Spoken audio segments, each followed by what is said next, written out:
This presentation is brought to you by September 11th Families for Peaceful Tomorrows.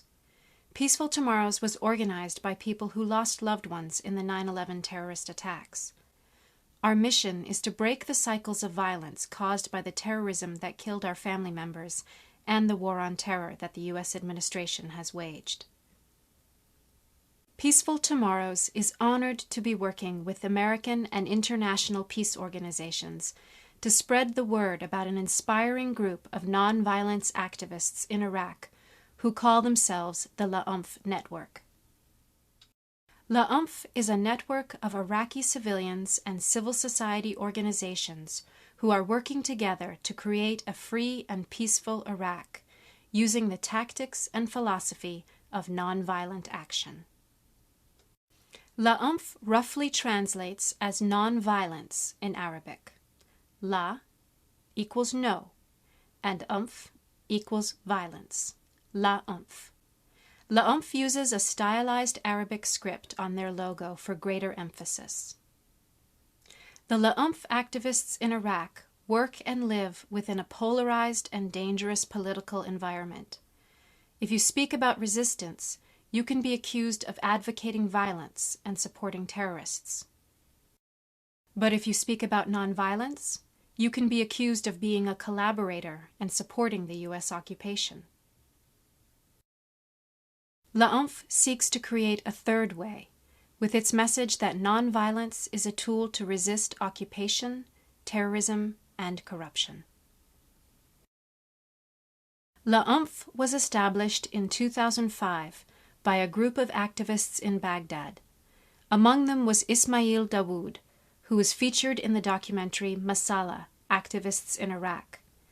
In 2005, the LaOnf founders asked themselves, can nonviolence be a tool for change, even in the midst of war and extreme violence? LaOnf's founders knew that for a nonviolent movement to take hold in Iraq, much work would need to be done to heal sectarian and ethnic violence between Iraqis. But escalating violence was being used to justify the continued presence of U.S. forces, and this motivated the Iraqis to learn new skills. With support from the international NGOs Un Ponte Per in Italy, Nova in Spain, and Patrir in Romania, LaOnf's organizers were trained in the philosophy and tactics of nonviolence. In this training, they studied the work of Mahatma Gandhi, Martin Luther King Jr., Nelson Mandela, and Bacha Khan, and developed strategies for their work in Iraq. LaOnf organized its first week of nonviolence in 2006 with several organizations in Baghdad. Activists distributed posters depicting a united Iraq with no violence written across it. They talked to people in neighborhood settings, shops, mosques, and schools.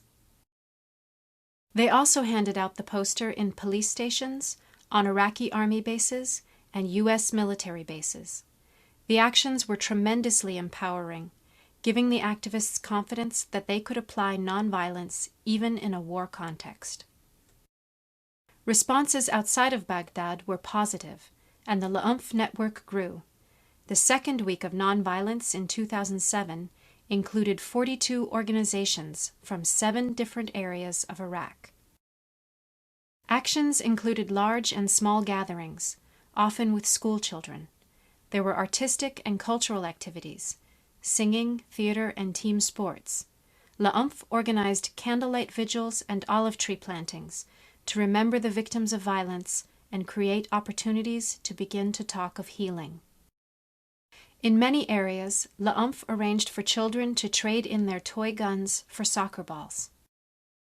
Some of these actions took place in areas of heavy violence, where it was not uncommon for car bombs to explode and battles to erupt between militia groups or between resistance fighters and U.S. occupation forces.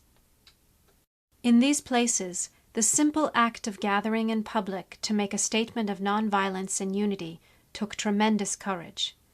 Fortunately, there were no attacks against the activists who took part. Participants were inspired by their ability to momentarily transform a place of conflict into a place of unity and peace, a concrete step in their struggle to transform the entire country of Iraq into a more peaceful, stable nation. In many regions, activists collected residents' signatures in support of a local initiative to ban the sale and importation of war toys in their governorate, or province. LaOnf undertook this initiative after many young boys and their families were shot by occupation forces, who mistook a realistic-looking toy machine gun for an actual gun. Where fear and the threat of violence are high, the act of signing one's name to a petition, even a relatively non-controversial one, was a challenging choice for many Iraqis. Nevertheless, the petition drive took off. In the governorate of Mutana, the petition that was begun in 2007 has resulted in an ordinance being passed by the Iraqi Governing Council of Mutana, banning the selling and importation of all war toys and firecrackers. Now LaOnf is working to have a national ban legislated. The documentary, Masala, Activists in Iraq, shows the organizing and activities of the LaOnf groups working in Kurdistan in the north of Iraq, leading up to and during the 2007 Week of Nonviolence. Under Saddam Hussein, the Kurdish people suffered grave human rights abuses. The Anfal campaign against the Kurds that took place from 1987 to 1989 included destruction of villages, chemical warfare, as well as mass deportations, rapes, and executions. As part of a policy of Arabization of oil-rich areas in the north, thousands of poor Arabs from the south of Iraq were relocated to Kurdistan. This history shaped the events of the 2007 Week of Nonviolence in Kurdistan.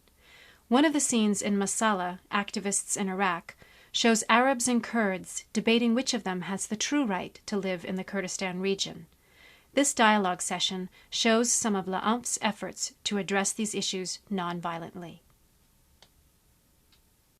Following their 2007 activities, LaOnf activists carried out an impressive organizing campaign to promote the ideals and work of LaOnf in each of Iraq's 18 governorates. Experienced activists attended an advanced training held in Amman, Jordan, where they learned how to teach others about nonviolence. They then returned to their own governorates and conducted workshops to which local Iraqi NGOs, civil society organizations, and tribal leaders were invited.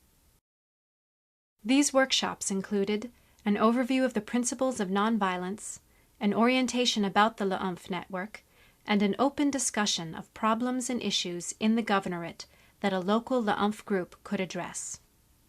At the end of the workshop, participating individuals and organizations were invited to become members of the LaOnf network within their governorate. The newly formed LaOnf Governorate Network then held a vote to elect a coordinator and a 5 to 7 member board to lead their local network at the governorate level. Each elected governorate board of 5 to 7 representatives must contain 30% women and must have at least one member who comes from a minority ethnic group within that governorate. By the time elections had been held in each governorate, well over 100 Iraqi organizations had committed to the principles of nonviolence and joined the LaOnf network. LaOnf has grouped its governorate networks into 6 regions, and representatives elected within these regions, along with the coordinators from the 18 governorates, meet to set goals and plan national activities for LaOnf. Today, LaOnf is preparing for its 3rd annual week of nonviolence, and for the first time, Iraqis in every part of the country will participate. Through their actions, they are showing us, as Ismail Dawood has said, there is not only violence in Iraq, there is something more, people who are building peace and seeking real change. Peaceful Tomorrows is honored to be working with you and with peace activists across the U.S. and internationally to see that the activists of LaOnf receive support and recognition.